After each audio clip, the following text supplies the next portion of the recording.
وجوزا صلاۃ الفرد فی السفینۃ، اور کشتی میں فرض نماز کو امام اعظم نے جائز قرار دیا ہے بیٹھ کر، مال قدرت علی القیام، کھڑے ہونے پر قدرت کے باوجود۔ کیوں؟ تو وجہ کیا ہے؟ یعنی کشتی میں اگر کھڑے ہو کر پڑے گا تو سر چکرائے گا، تو سر کے چکرانے کے خوف کی وجہ، اندیشے کی وجہ سے، ٹھیک ہے۔ اب یعنی اس کی وجہ سے اب یہ معاملہ جو ہے، اگر سواری میں جو ہے اگر یہ سر کا چکرانا نہیں پیش آتا ہے تو اس صورت میں کھڑے ہو کر ہی پڑے گا۔ وکان الصوم فی السنۃ شہرن، ایسے ہی دیکھو امام اعظم نے یعنی وکان الصوم فی السنۃ شہرن والحج فی العمر مرتن، اور روزہ جو ہے سال میں 1 مہینے کا ہے، اور حج پورے عمر میں جو ہے 1 ہی مرتبہ ہے، ٹھیک ہے۔ تو یہ ٹھیک ہے، وکان الصوم تو بتا رہے روزہ سال میں 1 مہینہ ہے، والحج فی العمر مرتن، اور حج پوری عمر میں 1 مرتبہ ہے، والزکوۃ ربع العشر، اور زکوٰۃ جو ہے وہ 2.5% ہے۔ تو یہ سب کے سب جو ہے تیسیرا تخفیفات شرع ہے، ٹھیک ہے، یہ شریعت کی آسانی، یعنی شریعت نے آسانی پیدا کی ہے۔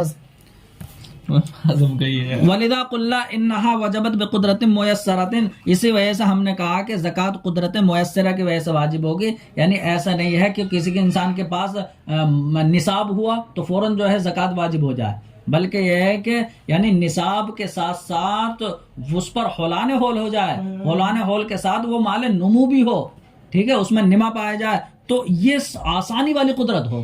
تو اتنی قدرت کا اعتبار کیا ہے کیونکہ مال نکالنا جو ہے وہ کرنا کام ہے نا، اس لیے 1 سال کے اسے کہ 1 سال گزر جائے پھر نما ہو جائے، یہاں تک کہ اگر کوئی نصاب کا تو مالک ہو گیا لیکن حلال ہول نہیں ہوا، ٹھیک ہے، تو اب اگر مال ہلاک ہونے کی وجہ سے زکوٰۃ ساقط ہو جائے گی، خود کر دینا تو نہیں خود ہلاک ہو۔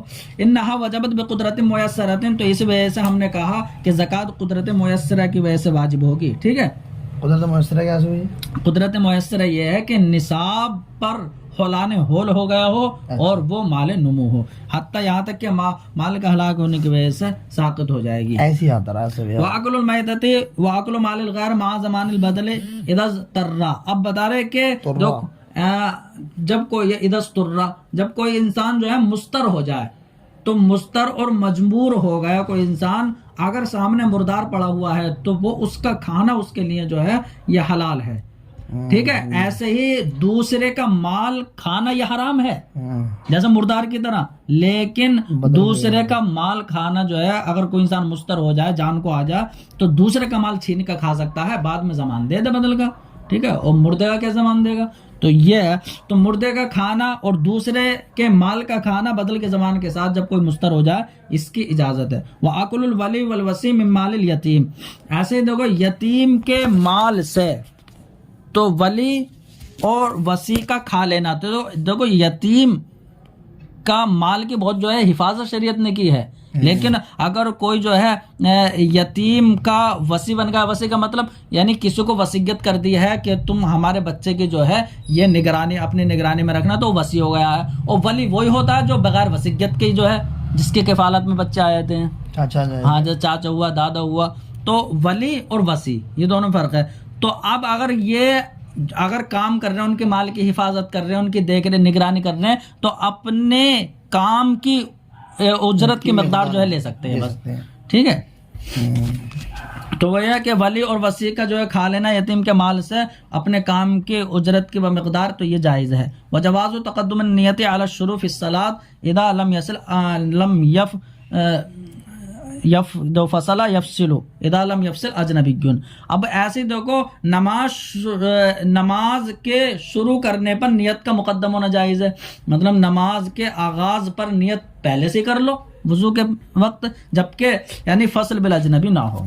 فصل بالاجنبی جیسے کوئی کاروبار، تو دیکھو یعنی مشی کے علاوہ ہر چیز جو ہے اجنبی ہو جائے گی، تو جو ہے وضو کے بعد جو ہے چلنا نماز کے لیے وہ جو ہے اجنبی نہیں ہے، اس کے علاوہ جو ہے جائے گا کھانے میں لگ گیا، کسی باتوں میں لگ گیا، تو یہ وقت تقدم النیت علی الصوم من اللیل۔ اب بتا رہے ایسے روزے پر رات سے نیت کا مقدم ہونا، مطلب یہ ہے کہ دیکھو روزہ جو شروع ہوتا ہے نا وہ کب ہوتا ہے؟ صبح صادق سے، تو صبح صادق سے شروع ہوتا ہے، لیکن آپ رات سے ہی نیت کر کے سو سکتے ہیں، ٹھیک ہے، تو نیت کر کے اگر آپ سو گئے تو اب یہ بھی اجازت ہے۔ ایسے طلوع فجر سے نیت کا مؤخر ہونا نصف نہاری شرعی سے پہلے پہلے تک، یہ بھی جو ہے شریعت کی اجازت ہے. دفعا للمشقت عن جنس الصائمین، روزے داروں یعنی جنس صائمین سے مشقت کو دور کرنے کے لیے. لأن الحائض تطہر بعدہ والکافر یسلم والصغیر یعنی یبلغ کذالک. اب یہاں سے دیکھو یہ بتا رہے ہیں اس لیے کہ مطلب یہ کہ یہ اس کا تعلق جو ہے اس سے تقدم النیت سے، کہ روزے پر رات سے نیت کا مقدم ہونا. مطلب یہ ہے کہ اگر حائضہ کو یہ یقین ہو کہ ہم یعنی صبح صادق کے بعد جو ہے پاکی حاصل ہو جائے گی، یا کوئی کافر جو ہے مسلمان ہو جائے گا، یا بچہ بالغ، مطلب حائضہ کو مان لو، چلو حائضہ کو اگر یہ یقین ہو، اس سے ظن غالب ہو، تو اب وہ رات سے ہی نیت کر لے. جب رات سے ہی نیت کر لے گی تو اب اسی نیت سے وہ جو ہے صبح میں جو ہے روزہ رکھ سکتی ہے. بتا رہے لأن الحائضہ تطہر بعدہ، اس لیے کہ حائضہ جو ہے اس کے بعد پاک ہو سکتی ہے، اور کافر مسلمان ہو سکتا ہے، اور بچہ جو ہے ایسے ہی بالغ ہو سکتا ہے. جب بالغ ہو جائے گا تو جو رات والی نیت ہو تو اب اس پر تو روزہ جو ہے فرض نہیں ہے، لیکن اسے اگر ظن غالب ہو تو نیت کے اگرچہ اہل نہیں ہے، یہ بچہ ہو یا کافر ہو یا یعنی حائضہ ہو، کیونکہ بالغ کو ہی تو خطاب ہوتا ہے، بچہ بھی تو اہل نہیں ہے، تو یہ اہل نہیں ہے، لیکن اسی نیت سے جو ہے یہ روزہ رکھ سکتے ہیں. یہ شریعت کی جو ہے آسانی ہے. اس لیے کہ حائضہ جو ہے طلوع فجر کے بعد پاک ہو سکتی ہے، کافر مسلمان ہو سکتا ہے، بچہ بالغ ہو سکتا ہے. واباحۃ التحلل من الحج بالاحصار والفوات. اب دیکھو یعنی اس کا مطلب کیا ہے، تو واباحۃ التحلل من الحج، تو بالاحصار کیسے، یعنی حج کے لیے گئے تھے، جب حج کے لیے گئے تو اب جو ہے روک دیا گیا، ٹھیک ہے، یا حج کر رہے تھے حج باطل ہو گیا، ٹھیک ہے. تو اب ان صورتوں میں احصار کی وجہ سے حج سے حلال ہونا یہ تب ہوگا جب کہ جو ہے ہدی کا جانور بھیج دیا جائے. تو اب یہاں پر عبارت ہے بالاحصار بسوق الہدی، تو ہدی کا جانور جو ہے بھیج دینے کی وجہ سے اب احصار کی وجہ سے وہ حج کے احرام سے جو ہے وہ حلال حج کا احرام کھول سکتا ہے. لیکن اگر کسی کا حج جو ہے فوت ہو گیا تو وہ فوات الحج، اور حج کے فوت ہونے میں وہ حج کے احرام سے کیسے باہر آئے گا، تو وہ ایسے باہر آئے گا کہ یعنی جب کسی کا حج فوت ہو جائے تو اب اس صورت میں اس کا حج فوت ہو گیا، اب بعد میں جو ہے وہ احرام کھول دے اور اگلے سال جو ہے اس سے عمرے یعنی اس پر عمرہ کی قضا ہوگی، اس حج کے عمرہ کی، ٹھیک ہے. ہاں یہی مراد ہے، وہ عبارت اس کا فائدہ نہیں دے رہی ہے جو حاشیہ نمبر 2 میں.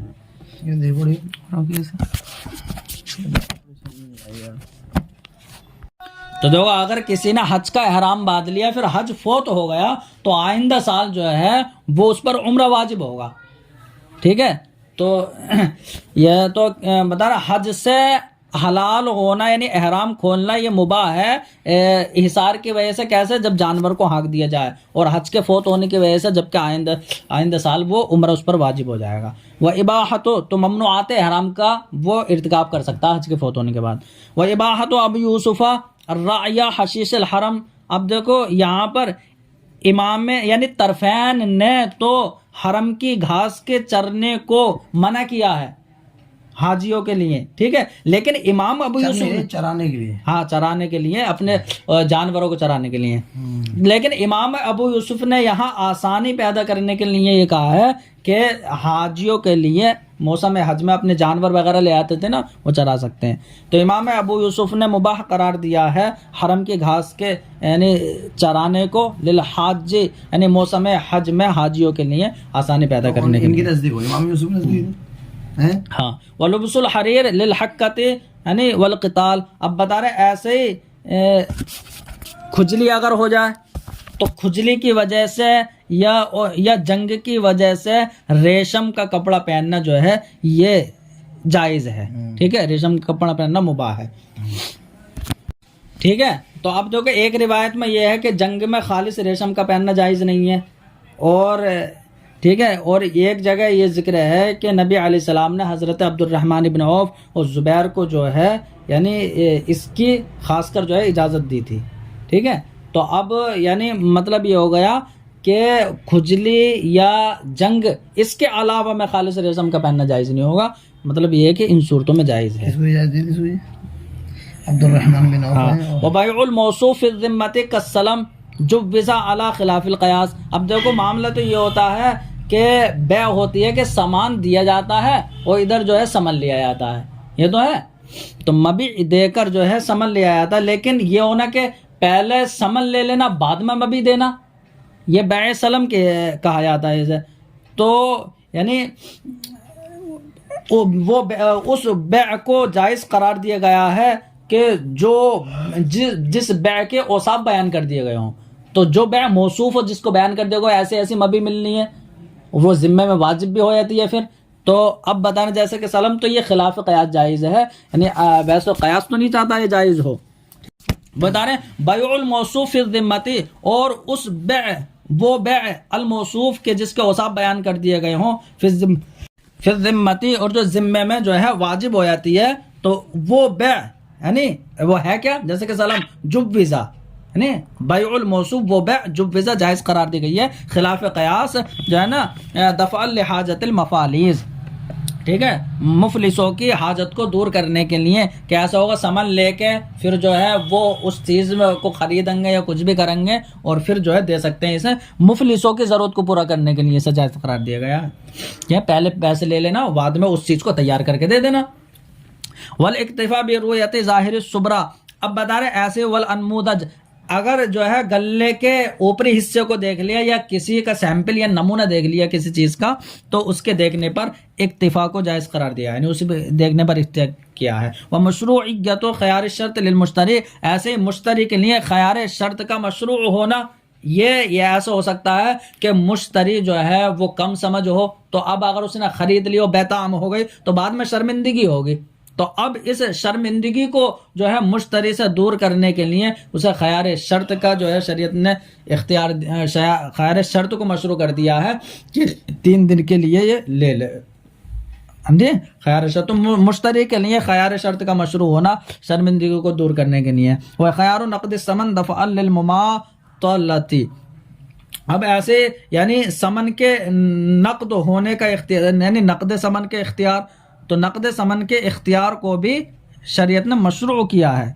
وہ خیاری نقد سمن, یعنی مشروعیت و خیاری نقد سمن. ٹھیک ہے, مطلب مشتری یہ کہے کہ میں سمن اگر 3 دن میں نہ دوں تو ہمارے بیع ختم ہو جائے گی. اگر مشتری نے یہ کہہ دیا کہ اگر میں 3 دن میں جو ہے سمن نہ دوں تو نقد یعنی سمن کو دینے کا اختیار لے لیا اس نے. نقد سمن کے اختیار کا مطلب سمن دینے کا اختیار. تو یہ ٹال مٹول کو دور کرنے کے لیے اگر اس نے 3 دن کے اندر نہیں دیے مشتری نے, تو یہ وہ اس کی مبی واپس کر دے گا مشتری. ہاں, مشتری نے جو مبی لے لی اور کہا اگر میں 3 دن میں آپ کے پیسے نہ دوں تو سامان واپس, یعنی اپنے میں لے لینا. تو نقد سمن کا اختیار جائز ہے. ایم بائی بھی کہہ سکتا اگر تو نے 3 دن میں نہیں دیے پیسے تو بیع ختم, تو بائی بھی کہہ سکتا مشتری بھی. تو یہ ٹال مٹول کو دور کرنے کے لیے. ومن ھذا القبیل بیع الامانت المسمى ببیع الوفاء. تو دیکھو بیع امانت اسی قبیل سے ہے.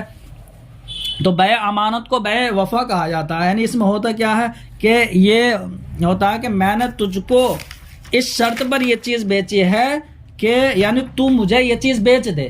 مطلب کوئی قرضہ لینا چاہتا ہے, اب اگر کسی سے میں تم سے کوئی قرضہ اگر 100 روپے لوں گا, ٹھیک ہے, اور میں نے تمہارے پاس جو ہے کوئی چیز رہن کے طور پر رکھ دی, تو آپ جو اس میں تصرف نہیں کر سکتے اس چیز میں, ٹھیک ہے, جب تک کہ میں آپ کا قرضہ نہ لوٹا دوں. لیکن یہاں پر یہ ہے کہ آپ کو تصرف کی بھی اجازت ہو جائے اس چیز میں, اور میں قرضہ مل جائے, پھر بعد میں آپ کا قرضہ لوٹا کے اس چیز کو واپس لے لوں. تو اس کو بیع الامانت کہا جاتا ہے. تصرف کر سکتا ہے. ہاں, تو اس میں بیع الامانت میں یہ ہوتا ہے کہ میں نے تجھ کو یہ چیز اس شرط پر بیچی ہے, یعنی مطلب یہ کہہ دیا کہ تو مجھے یہ چیز بیچ دے, یعنی یہ گویا کہ بیع ہے, یہ تم مجھے اس شرط پر یہ بیچ دے کہ جب میں تیرے پیسے جو ہے لے آؤں گا تو مجھے یہ چیز واپس کر دینا. نا میں تجھے بیچ رہا ہوں یہ چیز, تو مجھے تھوڑا ہی, میں تجھے بیچ رہا ہوں یہ چیز اس شرط پر کہ جب میرے پاس سمجھ میں آ جائے گی تو میں تجھ سے لے لوں گا. یعنی تو جو ہے میں تجھے بیچ رہا ہوں, میں تجھے یہ چیز بیچ رہا ہوں, تو مجھے سمن دے دے. ہاں, یہ کہہ دیا تو مجھے سمن دے دے, اور میں تجھے یہ چیز بیچ رہا ہوں اس شرط پر کہ جب میں تیرا سامان لے آؤں گا تو تو مجھے پھر بیچ دینا. اب تو میں بیچ رہا ہوں پھر تو مجھے بیچ دینا, تو پھر اس میں وہ تصرف کر سکتا ہے. بیع الامانت, اس کو بیع الوفا کہا جاتا ہے. جوزہ مشائخ بلخ اور بخارا نے جائز قرار دیا ہے توسعتاً, یہ وسعت اور آسانی پیدا کرنے کے لیے. اور اس کا بیان ہاں جیسے کہ ایک ہزار کی بیچی ہم نے, ارے ایسا کھولا ہی نہ تھا. تو یعنی متاخرین نے مبی واپس کرنے کا فتویٰ دیا ہے غبن فاحش کے اختیار کی وجہ سے. اب غبن فاحش یا تو مطلقاً ہو, یعنی کہ اس نے بائیں نے دھوکہ ہی نہیں دیا ہے بلکہ زیادہ میں بیچ دیا بس, اور ایک یہ ہے جبکہ باقاعدہ مشتری کو دھوکے سے بیچا ہے, ٹھیک ہے, کہ یہ اتنے کی ہی ملے گی. اذا او یا واپس کرنے کا فتویٰ اس وقت ہے جبکہ جو ہے اس میں یعنی دھوکہ ہو, ٹھیک ہے, بیع میں دھوکہ ہو, یہ مشتری پر رحم کرتے ہوئے یہ اس کا فتویٰ دیا ہے. ومنہ الرد بالعیب, یہاں پر جو ہے غبن فاحش کے اختیار کی وجہ سے, حالانکہ بیع تام ہو گئی ہے, تو جب بیع تام ہو گئی ہے یہاں پر وہ کوئی اختیار بھی نہیں تھا اسے مشتری کو, لیکن پھر بھی متاخرین نے کہ اس میں دھوکہ دے دیا ہے غبن فاحش نے بہت زیادہ, تو اس نے غبن یسر تو جائز ہے, ارے 20 کی لے کے چلو 30 کی بیچ دے, لیکن غبن فاحش کی وجہ سے جو ہے متاخرین نے فتویٰ دیا کہ جس میں دھوکہ ہو بہت زیادہ. چلو اب دیکھو ومنہ الرد بالعیب, اور اسی تخفیف میں سے ہے عیب کی وجہ سے کسی چیز کو واپس کرنا, ٹھیک ہے, عیب کی وجہ سے کسی چیز کو واپس کرنا. تو دیکھو عیب کیا ہوتا ہے, مطلب یہ ہے کہ بائے کے پاس وہ جو عیب تھا, ٹھیک ہے, اسی عیب کی وجہ سے مشتری جو ہے اپنے سامان کو واپس کر دے کہ وہی عیب ہے اس میں, تو یہ خیار عیب کہلاتا ہے. ایسے والتحالف, اور دیکھو تحالف بھی اسی میں سے ہے, یعنی عیب کی وجہ سے کسی چیز کو واپس کر دینا, یہ بھی تخفیف میں سے ہوا. والتحالف, ٹھیک ہے, اور یعنی کیا ہے قسم کھلانا, تو قسم کھلانا یہ بھی جو ہے تخفیف میں سے ہے.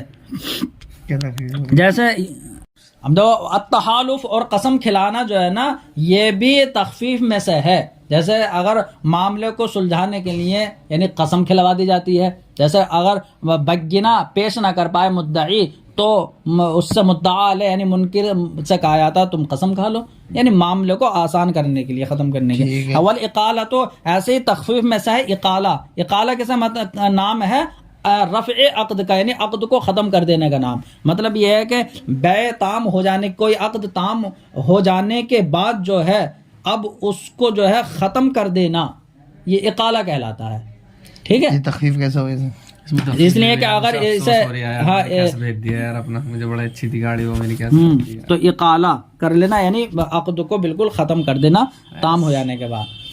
تو اس میں اگر کوئی راز ختم کر لیتا ہے نا تو اس کے لیے ثواب کی جو ہے امید ہے, جیسے حدیث پاک میں اس میں ہدایہ میں پڑھا.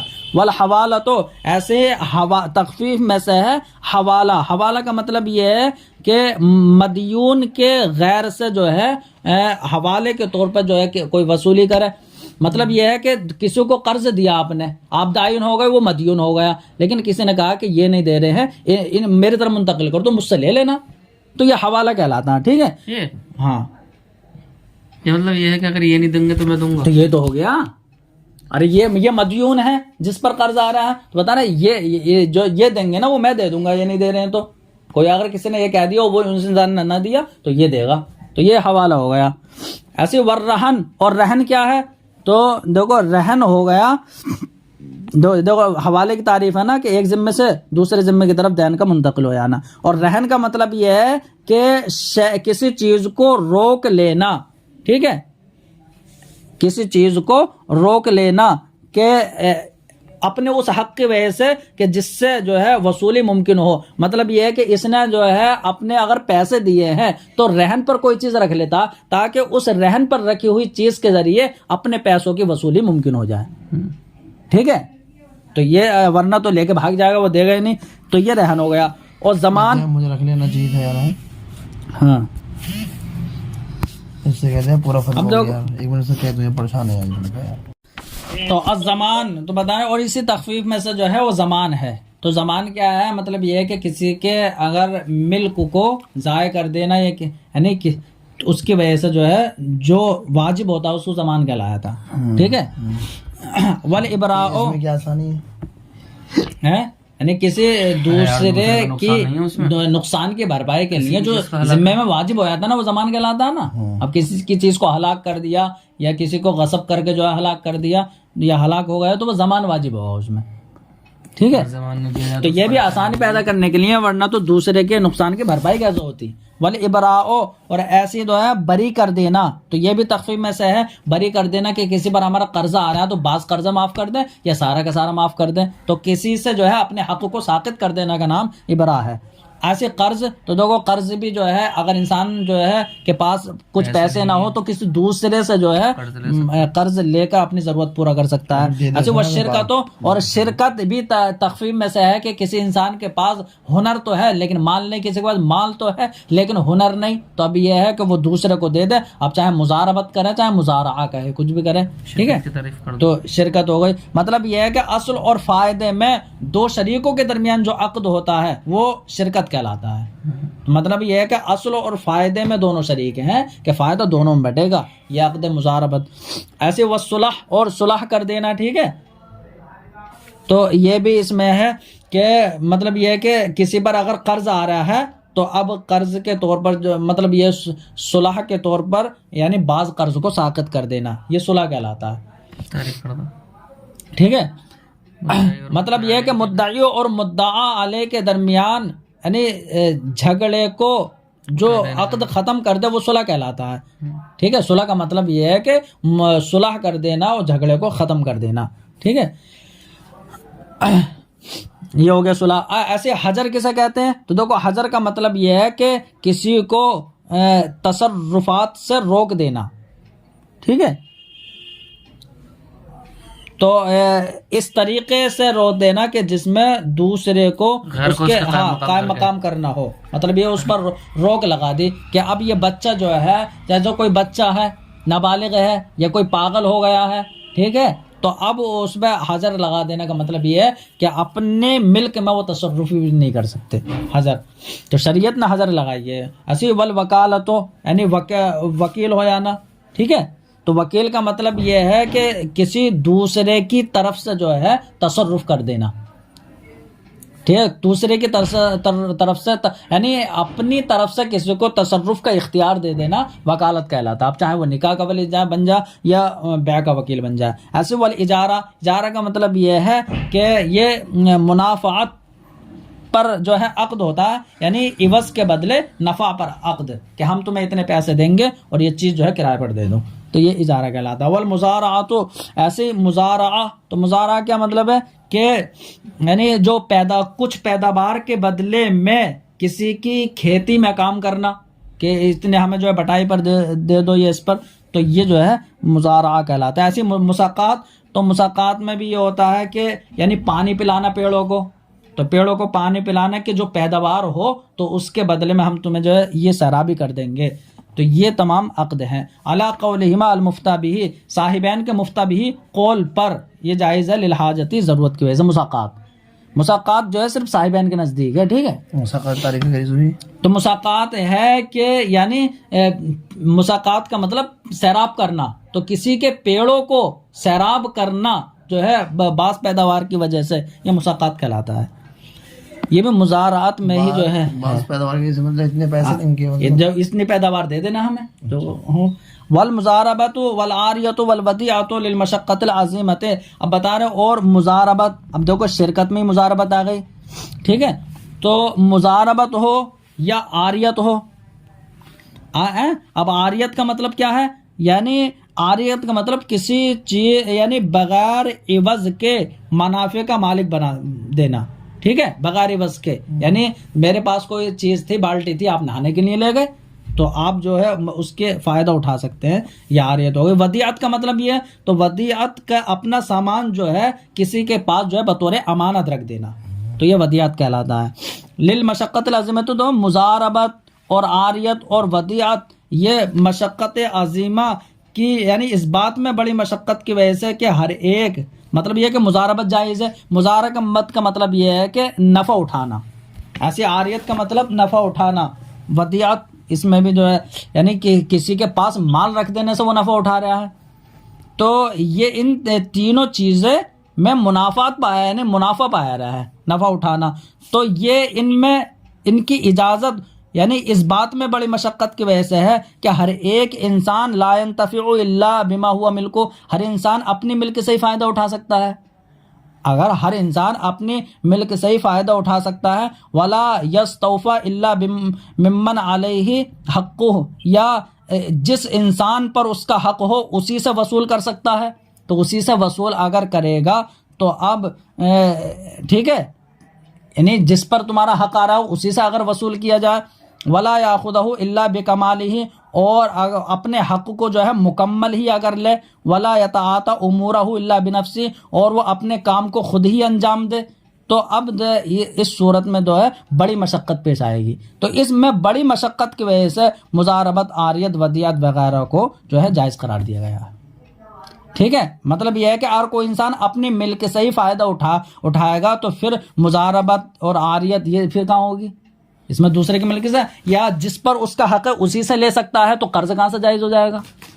یا یعنی مکمل ہی لے سکتا ہے تو پھر ابرہ کہاں سے ہوگا کہ کچھ معاف کر دے؟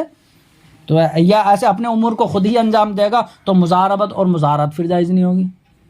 ٹھیک ہے، تو فَسُهِلَ الْأَمْرُ بِإِبَاحَةِ الْإِنْتِفَاعِ بِمِلْكِ الْغَيْرِ، تو یعنی ان میں بڑی مشقت کی وجہ سے ان تینوں کی رخصت دی گئی ہے اور معاملے کو آسان کر دیا گیا ہے۔ دوسرے کی ملک سے فائدہ اٹھانا جائز ہونے کی وجہ سے کیسے فائدہ اٹھانا ہے؟ اجارے کے طریقے پر فائدہ اٹھایا جائے، یعنی کرائے پر لے لیا جائے، اعارے کے طور پر کہ اس سے مانگ لیا جائے، کہ اسے قرض لے لیا جائے، وبالاستعانۃ بالغیر، تو یہ ہو گیا کہ فائدے کی وجہ سے، ٹھیک ہے، وبالاستعانۃ بالغیر، اور معاملے کو آسان کر دیا گیا ہے یعنی دوسرے کے ذریعے مدد کے طور پر، مطلب یہ ہے کہ دوسرے سے مدد لی جا رہی ہے، جیسے کسی کو وکیل بنا دیا تو بطور وکیل دوسرے سے مدد لینا، بطور ایدا یعنی کسی کے طور پر ودیعت کے طور پر مال رکھ دینا، بھائی ابھی رکھ رہے ہیں نا، ابھی آ رہے ہیں ہم، تو یہ دوسرے سے مدد لے لینا ہے۔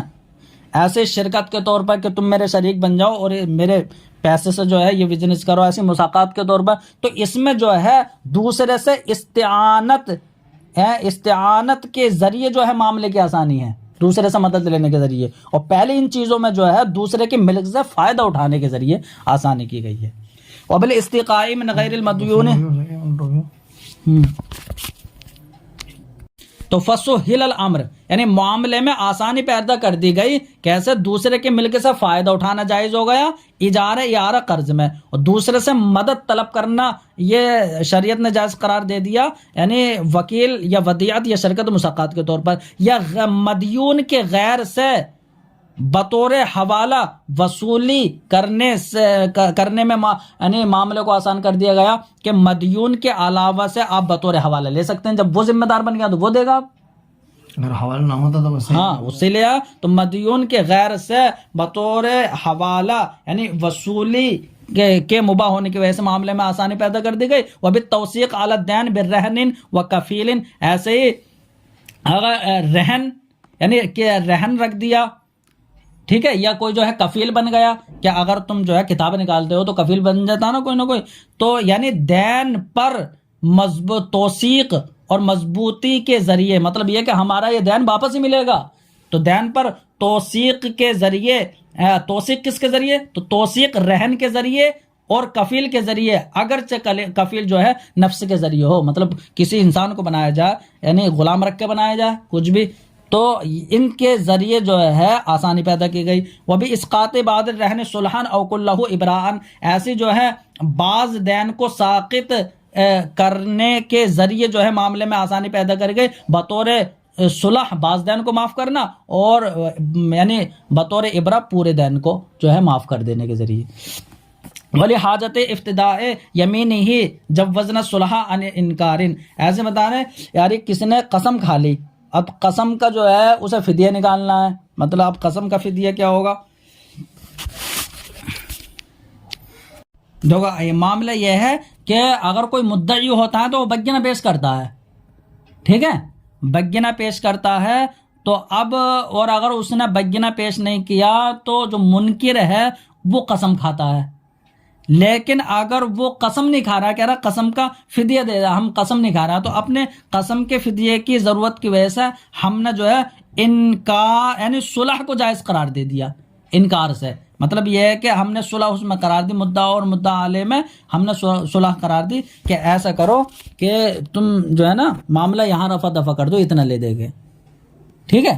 تو دیکھو اگر مدعی بینہ پیش نہ کر پائے اور جو ہے منکر قسم سے انکار کر دے تو پھر کیا معاملہ یہیں اٹکا رہے گا. تو اس وجہ سے صلح کو جائز قرار دے دیا کہ مطلب اپنے یمین کے فدیے کی ضرورت کی وجہ سے، مطلب وہ قسم کھانے سے انکار کر رہا ہے، ٹھیک ہے. تو اپنے قسم کے فدیے کی ضرورت کی وجہ سے ہم نے صلح کو جائز قرار دے دیا. تو اگر 1000 روپے کا کوئی مدعی تھا اور وہ بینہ پیش نہیں کر پایا اور یہ منکر جو ہے قسم نہیں کھا رہا ہے، اب قسم نہیں کھا رہا، اگر قسم کھا لے گا یہ تو اس پر کچھ واجب نہیں ہوگا، لیکن یہ قسم سے انکار کر رہا ہے تو اپنے قسم کا فدیہ یہ ہوگا کہ 500 روپے دے دے. بحث تو 1000 روپے آ رہے تو صلح کرا دی جائے، چلو 500 روپے دے دی جائیں. تو اپنے قسم کے فدیے کی ضرورت کی وجہ سے ہم نے صلح کو جائز قرار دے دیا، ٹھیک ہے، انکار کی وجہ سے. مطلب اگر انکار کر رہا ہے تو صلح کو جائز قرار دے دیا. اب دیکھو اجارے کی مشروع ہونے کی شرط یہ ہے کہ اتحاد جنس نہ ہو، ٹھیک ہے، اتحاد جنس نہ ہو. تو اب اس صورت میں اجارہ جائز ہے، لیکن تو اگر کہیں پر اتحاد جنس ہوتا تو وہاں اجارہ جائز نہیں ہے. تو جیسا ہم نے یہ کہہ دیا کہ میرے پاس جو گھر ہے نا میں تمہیں کرائے پر دے رہا ہوں، جو ہے میں تمہیں کرائے پر دے رہا ہوں، اس کا کرایہ ہوگا، اس کا کرایہ ہوگا کہ تم مجھے اپنا گھر دے دینا، میں اس میں کرائے پر رہ لوں گا.